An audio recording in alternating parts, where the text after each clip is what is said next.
जय हिंद दोस्तों, कैसे हैं आप लोग। उम्मीद है बहुत अच्छे होंगे। आज हम लोग देखेंगे वीडियो में फिजिक्स का theory plus objective topic wise physics. Chemistry का हमने कुछ पार्ट डाला हुआ है और भी पार्ट आएंगे केमिस्ट्री के। आप लोग प्ले लिस्ट में जाकर सारे वीडियो देख लीजिएगा। ज्योग्राफी आ रहा है डेली, हिस्ट्री का भी वीडियो डाला गया है और स्टैटिक जीके में भी हमने डाल दिया है कुछ वीडियो। सभी देख रहे होंगे आप लोग, उम्मीद है, और सभी आप लोग को अच्छे से समझ में भी आ रहेगा। आज हम लोग देखेंगे फिजिक्स का पहला चैप्टर जिसका नाम है मात्रक एवं मापन। क्या नाम है? मात्रक एवं मापन। मात्रक एवं मापन जो पहला चैप्टर है हमारे फिजिक्स का, उसका थ्योरी भी देखेंगे हम। उसके बाद उसमें के 25 ऑब्जेक्टिव भी देखेंगे। ठीक है, तो आइए शुरू करते हैं अपना आज का हम शानदार सेशन। पहला है मापन क्या होता है। मापन, मेजरमेंट जिसको बोलते हैं, तो इसका हो जाएगा आपको मापन क्या होता है, ध्यान से देखेंगे। किसी भी राशि का माप तोल करना ही मापन कहलाता है। मापन क्या होता है? किसी भी राशि का, चाहे वो कोई भी राशि हो, उसका माप तोल करना क्या कहलाता है? मापन कहलाता है। जिस पद को संख्या में व्यक्त किया जाता है उसे राशि कहते हैं। जिस पद को संख्या में व्यक्त किया जाता है उसे क्या कहते हैं? राशि। और किसी भी राशि का माप तोल करना मापन कहलाता है। बनावट के आधार पर राशि जो है दो प्रकार की होती है। बनावट के आधार पर राशि कितने प्रकार की हो जाती है? दो प्रकार की। पहला फंडामेंटल क्वांटिटी, मूल राशि। फंडामेंटल क्वांटिटी, मूल राशि। मूल राशि क्या होती है? वह राशि जो बिल्कुल स्वतंत्र होता है। वह राशि जो बिल्कुल स्वतंत्र होता है, अर्थात इसका निर्माण किसी दूसरी राशि से नहीं होता है, उसे कौन सी राशि कहते हैं? मूल राशि। मूल राशि वैसी राशि जो बिल्कुल स्वतंत्र हो और इसका निर्माण किसी दूसरी राशि से ना हो, उसे मूल राशि कहते हैं। Fundamental quantity. मूल राशि के उदाहरण है कुछ। तो मूल राशि की संख्या गिनी चुनी हुई होती है कितनी? 7। मूल राशि की संख्या कितनी होती है? 7। आपको मूल राशि की संख्या 7 होती है। कौन कौन?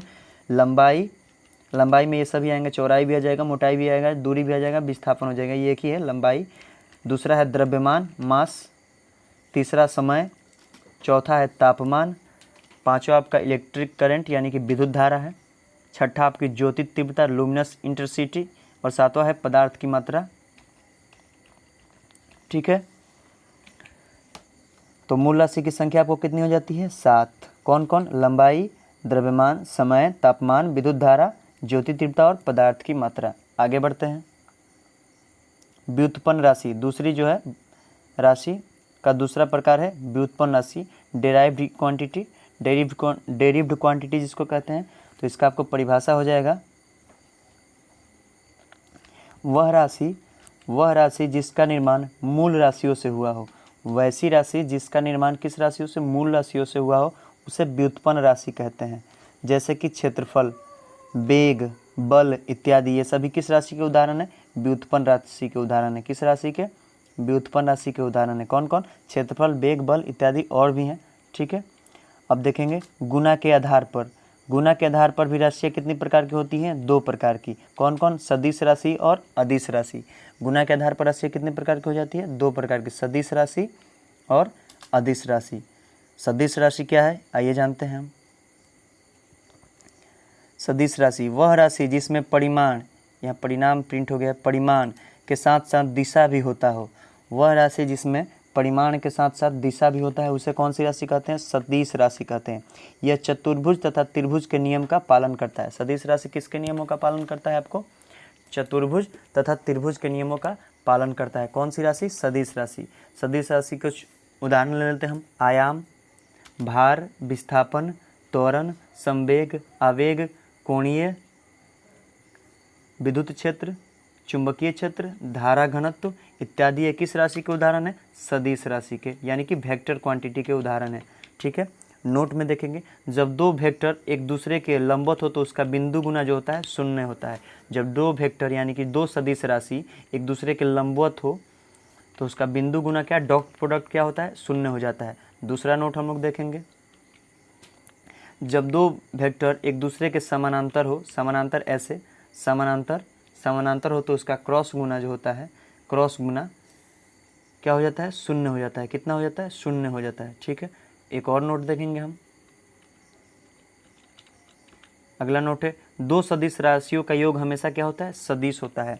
दो सदिश राशियों का योग, दो सदिशों का योग हमेशा सदिश होता है। दूसरा, दो सदिश का गुना सदैव सदिश और अदिश दोनों भी हो सकता है। दो सदिश को जब गुना करेंगे तो सदिश भी हो सकता है और अदिश भी हो सकता है। तीसरा, दो सदिश का क्रॉस प्रोडक्ट यानी कि ऐसे क्रॉस प्रोडक्ट हमेशा सदिश होता है और दो सदिश का डॉट प्रोडक्ट भी हमेशा सदिश ही होता है। ठीक है, समझ में आ गया आप लोग को। आगे बढ़ें। विद्युत धारा तथा दाब में दिशा होते हुए भी यह एक सदिश राशि नहीं है। एक्सेप्शन में है, अपवाद है कि विद्युत धारा और दाब जो है इसमें दिशा है लेकिन किंतु यह सदिश राशि नहीं है, इनको अदिश में गिना जाता है। ठीक है, अब जानते हैं हम लोग अदिश राशि यानी कि स्केलर क्वांटिटी क्या होता है। तो स्केलर क्वांटिटी वह राशि जिसमें केवल परिमाण हो उसे अदिश राशि कहते हैं। अदिश राशि किसे कहेंगे? वह राशि जिसमें केवल परिमाण हो उसे अदिश राशि कहते हैं। उदाहरण के तौर पर देखेंगे विद्युत धारा, दाब, चाल, आयतन, कार्य, ऊर्जा, शक्ति, ताप इत्यादि इत्यादि ये किस राशि के उदाहरण है? अदिश राशि के। ठीक है, आगे बढ़ें। मात्रक यूनिट क्या होते हैं? तो किसी भी राशि के परिमाण के साथ प्रयोग होने वाले मानक को किसी भी राशि के परिमाण के साथ प्रयोग होने वाले मानक को मात्रक कहते हैं। यूनिट किसे कहते हैं? किसी भी राशि के परिमाण के साथ प्रयोग होने वाले मानक को हम क्या कहते हैं? मात्रक कहते हैं। नोट, यदि मानक वैज्ञानिक के नाम पर लिखना हो यदि मात्रक वैज्ञानिक के नाम पर लिखना हो तो अगला अक्षर कैपिटल लिया जाता है। यदि पूरे लिखना हो तो स्मॉल अक्षर का प्रयोग किया जाता है। ठीक है, नहीं समझ में आया?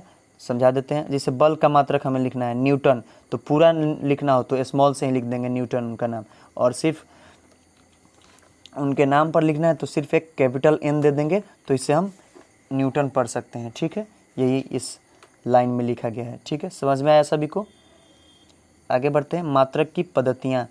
तो मात्रक की जो है मुख्यतः 4 पद्धतियों का अभी तक विकास हुआ है। कितनी पद्धतियों का? 4। कौन कौन? एक है एफवीएस पद्धति, दूसरा सीजीएस पद्धति, तीसरा एमकेएस पद्धति, चौथा एसआई पद्धति। मात्रक की पद्धतियाँ कितनी का विकास हुआ है? 4। कौन कौन? एफवीएस पद्धति, फुल फॉर्म हो जाएगा इसको फुट पाउंड सेकेंड, क्या हो जाएगा? Foot pound second. सीजीएस पद्धति सेंटीमीटर ग्राम सेकेंड। एमकेएस पद्धति मीटर किलोग्राम सेकेंड। एसआई पद्धति सिस्टम ऑफ इंटरनेशनल। सबसे पहला हम लोग देखेंगे एफपीएस पद्धति क्या है। ठीक है, लाइन बाय लाइन देखेंगे हम। एफपीएस पद्धति क्या है? तो इस पद्धति का विकास ब्रिटेन में हुआ था। कहाँ हुआ था? ब्रिटेन में, जबकि भारत में 1826 ईस्वी में विकसित हुआ। इसे ब्रिटिश पद्धति भी कहा जाता है। इस पद्धति का विकास सबसे प्रथम कहाँ हुआ? ब्रिटेन में, जबकि भारत में कब आया है? 1826 ईस्वी में आया। ठीक है, कब आया? 1826 ईस्वी में आया, विकसित हुआ।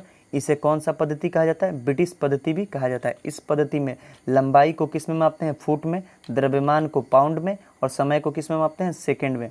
लंबाई को फुट में, द्रव्यमान को पाउंड में और समय को जो है सेकंड में मापते हैं। ठीक है, आगे देखते हैं दूसरा सीजीएस पद्धति। सीजीएस पद्धति क्या होता है? तो इस पद्धति यानी सीजीएस पद्धति का विकास कहाँ हुआ था? फ्रांस में। फ्रांस में हुआ था। इस पद्धति का विकास फ्रांस में हुआ था, जबकि भारत में ये कब लागू हुआ? 1956 ईस्वी में। भारत में ये 1956 ईस्वी में लागू हुआ था। इस पद्धति को फ्रेंच या मीट्रिक पद्धति भी कहा जाता है। इस पद्धति को कौन कौन सी पद्धति भी अन्य कहा जाता है? फ्रेंच या मीट्रिक पद्धति भी इसे कहते हैं। किस पद्धति को? सीजीएस पद्धति को। इसमें लंबाई का मात्रक होता है सेंटीमीटर, द्रव्यमान का मात्रक ग्राम हो जाता है, लंबाई का सेंटीमीटर, द्रव्यमान का ग्राम, और समय को इसमें भी सेकेंड में ही मापते हैं। समय को सेकेंड में मापते हैं। ठीक है, आगे बढ़ते हैं। वीडियो में अंत तक बने रहिएगा। ठीक है, एमकेएस पद्धति, पद्धति नंबर 3 एमकेएस पद्धति। इस पद्धति का भी विकास कहाँ हुआ था? फ्रांस में ही हुआ था। इस पद्धति का विकास कहाँ हुआ? फ्रांस में ही हुआ था। इसमें क्या होता है? लंबाई को मीटर में नापते हैं, द्रव्यमान को किलोग्राम में और समय को सेकंड में मापते हैं। एमकेएस पद्धति में लंबाई को मीटर में, द्रव्यमान को किलोग्राम में तथा समय को सेकंड में मापते हैं। ठीक है, अब देखते हैं एसआई पद्धति। एसआई पद्धति जो काफ़ी फेमस पद्धति है और इसका ही प्रयोग सबसे अधिक प्रयोग होता है, एसआई पद्धति का ही। तो इस पद्धति का विकास 1960 में अंतर्राष्ट्रीय माप तोल अधिवेशन पेरिस में हुआ था। कहाँ हुआ था और कब हुआ था? इस पद्धति का विकास 1960 ईस्वी में अंतर्राष्ट्रीय मापतोल अधिवेशन फ्रांस की राजधानी पेरिस में हुआ था। आजकल इस पद्धति का ही प्रयोग किया जाता है। इसमें 7 मूल मात्रक तथा 2 संपूरक मात्रक होते हैं। इसमें कितने मूल मात्रक होते हैं? 7। और संपूरक मात्रक कितने होते हैं? 2। कौन कौन होते हैं? आइए देख लेते हैं। इसमें लंबाई जिसका मात्रक हो जाता है मीटर, द्रव्यमान किलोग्राम जिसका मात्रक होता है, समय जिसका मात्रक सेकंड होता है, तापमान का मात्रक केल्विन, विद्युत धारा को एम्पियर में मापते हैं, ज्योति तीव्रता कैंडेला और पदार्थ की मात्रा को मोल में मापते हैं। एक बार फिर से रिवाइज कर लेते हैं। लंबाई को मीटर में, किस पद्धति में? SI पद्धति में, सिस्टम ऑफ इंटरनेशनल यूनिट में। लंबाई को मीटर में, द्रव्यमान को किलोग्राम में, समय को सेकंड में, तापमान को केल्विन में, विद्युत धारा को एम्पियर में और ज्योति तीव्रता को कैंडेला में तथा पदार्थ की मात्रा को मोल में मापते हैं। और 2 संपूरक जो मात्रक है वो होता है एक समतल कोण का मात्रक रेडियन में मापते हैं और एक होता है ठोस कोण का मात्रक जिसको स्टेरेडियन में मापते हैं। ठीक है, आइए इसी पे आधारित अब देखते हैं हम अपना टॉप 25 प्रश्न। पहला प्रश्न आपके सामने ये रहा,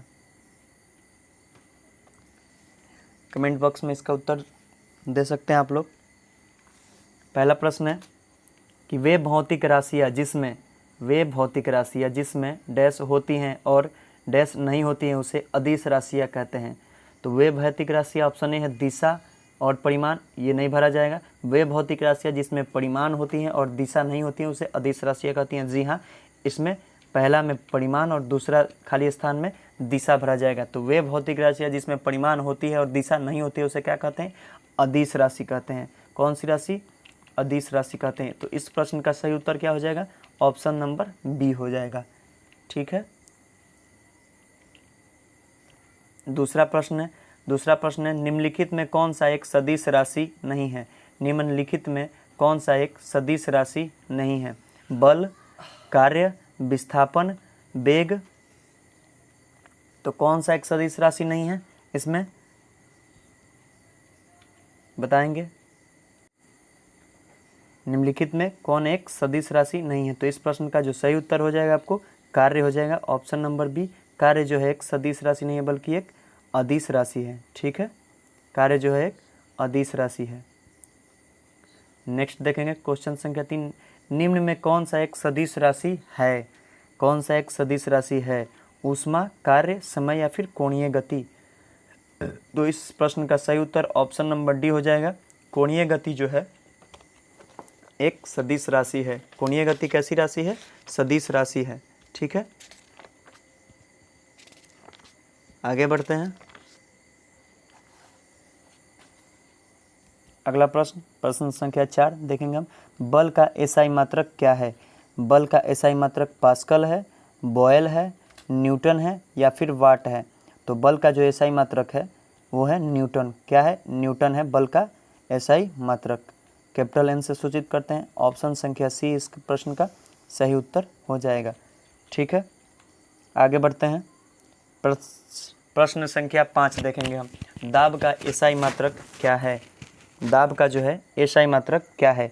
दाब का एसआई मात्रक वेबर है, वाट है, न्यूटन है या फिर पास्कल है? तो दाब का जो एसआई मात्रक है वो है पास्कल। क्या है? पास्कल। ऑप्शन संख्या ए इस प्रश्न का सही उत्तर हो जाएगा। दाब का एसआई मात्रक पास्कल है। अगला प्रश्न, आवृत्ति का एसआई मात्रक क्या है?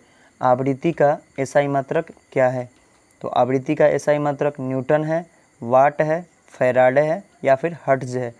तो आवृत्ति का जो एसआई मात्रक है वो है हर्ट्ज। क्या है? हर्ट्ज, जिसका संकेत है HZ। HZ से जिसको हम लोग सूचित करते हैं। अगला प्रश्न है, तापमान का एसआई मात्रक क्या है? तापमान का एसआई मात्रक जूल है, केल्विन है, 2 ऑप्शन और हैं नीचे चले गए हैं, या फिर सेल्सियस है या फिर फ़ारेनहाइट है। तापमान का एसआई मात्रक क्या है? तो तापमान का जो एसआई मात्रक है वो है केल्विन। ऑप्शन ए इस प्रश्न का सही उत्तर हो जाएगा। ठीक है, अगला प्रश्न है, विद्युत धारा का एसआई मात्रक क्या है? विद्युत धारा का एसआई मात्रक क्या है? तो विद्युत धारा का एसआई मात्रक ओम है, एम्पियर है, जूल है या फिर न्यूटन है? तो विद्युत धारा का एसआई मात्रक क्या है? तो विद्युत धारा का एसआई मात्रक एम्पियर है। ऑप्शन सी इस प्रश्न का सही उत्तर हो जाएगा। आगे बढ़ते हैं। प्रश्न संख्या 9, ध्वनि तीव्रता का एसआई मात्रक क्या है? हर्ट्ज है, न्यूटन है, टेस्ला है या फिर डेसिबल है? तो ध्वनि तीव्रता का जो एसआई मात्रक है वो डेसिबल है। क्या है? डेसिबल। ऑप्शन ए इस प्रश्न का सही उत्तर हो जाएगा। आगे बढ़ते हैं। ऊष्मा का एसआई मात्रक क्या है? तो ऊष्मा, कार्य या ऊर्जा, इन तीनों का एसआई मात्रक जो है जूल होता है। ऑप्शन ए इस प्रश्न का सही उत्तर हो जाएगा। नेक्स्ट, प्रतिरोध मापने की इकाई है। प्रतिरोध मापने की इकाई है। प्रतिरोध मापने की इकाई क्या है? ओम मीटर है, ओम है, हेनरी है या फिर वेबर है? तो प्रतिरोध मापने की इकाई जो है ऑप्शन बी इस प्रश्न का सही उत्तर हो जाएगा, ओम है। ओम का संकेत जो है ऐसे होता है, ओम को ऐसे लिखते हैं, संकेत करते हैं। पारसेक किसकी इकाई है? पारसेक ऊर्जा की इकाई है, दूरी का, ताप का या फिर समय का? तो पारसेक से हम खगोलीय दूरी मापते हैं, खगोलीय दूरी मापते हैं। तो पारसेक किसका इकाई हो जाएगा? बी। ऑप्शन बी इस प्रश्न का सही उत्तर हो जाएगा। प्रकाश वर्ष होता है वह वर्ष जिसमें कार्यभार हल्का हो, वह वर्ष जिसमें सूर्य का प्रकाश अधिकतम रहा हो, या फिर प्रकाश द्वारा निर्वात में एक वर्ष में तय की गई दूरी, या फिर इनमें से कोई सही नहीं है। तो इस प्रश्न का सही उत्तर ऑप्शन सी हो जाएगा। प्रकाश द्वारा निर्वात में एक वर्ष में तय की गई दूरी को प्रकाश वर्ष कहते हैं।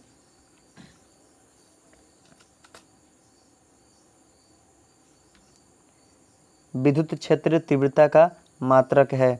न्यूटन पर एम्पियर, न्यूटन या फिर न्यूटन पर कूलम्ब या फिर वोल्ट पर कूलम्ब?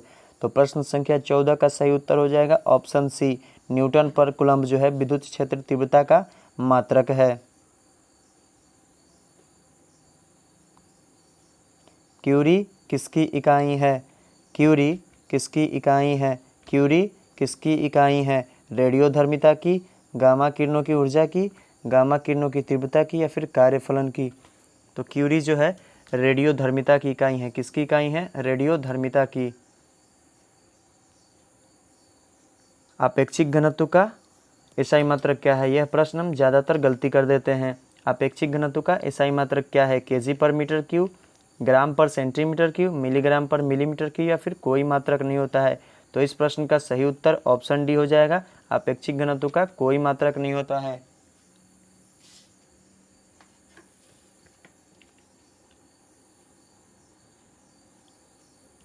अगला प्रश्न, खाद्य ऊर्जा को किसमें मापा जाता है? खाद्य ऊर्जा को किसमें मापा जाता है? केल्विन में, कैलोरी में, जूल में या फिर सेल्सियस में? तो खाद्य ऊर्जा को कैलोरी में मापा जाता है। ऑप्शन बी इस प्रश्न का सही उत्तर हो जाएगा। भौतिक मात्रा प्रेरकत्व की इकाई क्या है? तो भौतिक मात्रा प्रेरकत्व की इकाई जो है हेनरी है। क्या है? हेनरी है। ऑप्शन सी इस प्रश्न का सही उत्तर हो जाएगा। ऑप्शन सी अगले पेज में है, यहाँ देख लेंगे। हेनरी, हेनरी है प्रेरकत्व की इकाई। टेस्ला किसकी इकाई है? टेस्ला किसकी इकाई है? तो टेस्ला जो है आपको चुंबकीय फ्लक्स की इकाई है, चुंबकीय प्रेरण की इकाई है या फिर चुंबकीय क्षेत्र की इकाई है? तो टेस्ला जो है चुंबकीय प्रेरण की इकाई है। ऑप्शन बी इस प्रश्न का सही उत्तर हो जाएगा। Option B.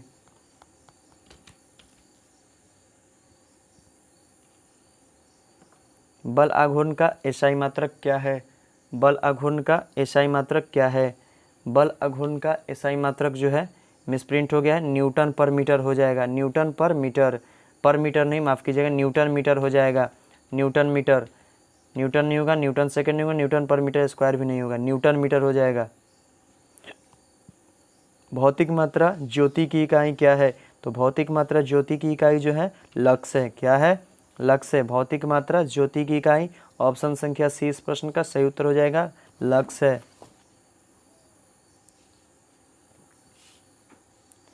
भौतिक मात्रा धारिता की इकाई क्या है?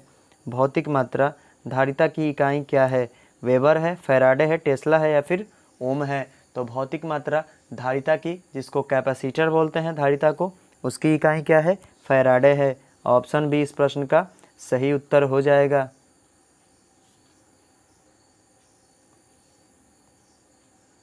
किसी पदार्थ की मात्रा की मौलिक इकाई क्या है? किसी पदार्थ की मात्रा की मौलिक इकाई क्या है? मोल है, कैंडेला है, केल्विन है या फिर मीटर है? तो किसी पदार्थ की मात्रा की मौलिक इकाई जो है मोल है। ऑप्शन ए इस प्रश्न का सही उत्तर हो जाएगा। सेकेंड लास्ट क्वेश्चन देख रहे होंगे हम अपना। परमाणु त्रिज्या को व्यक्त करने के लिए सबसे उपयुक्त इकाई कौन सी है? परमाणु त्रिज्या को व्यक्त करने के लिए सबसे उपयुक्त इकाई कौन सी है? माइक्रोन है, नैनोमीटर है, फर्मी है या फिर कोई नहीं? तो ऑप्शन सी इस प्रश्न का सही उत्तर हो जाएगा। फर्मी जो है परमाणु त्रिज्या को व्यक्त करने के लिए सबसे उपयुक्त इकाई है।